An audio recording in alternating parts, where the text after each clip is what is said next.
Aquí nos encontramos en esta cascada aquí en Colorado, que viene de aquí en medio de estos cañones tan altísimos.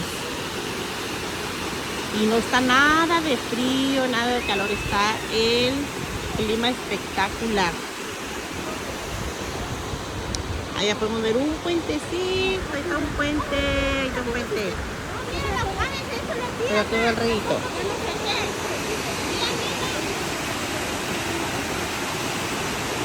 Está muy bonito.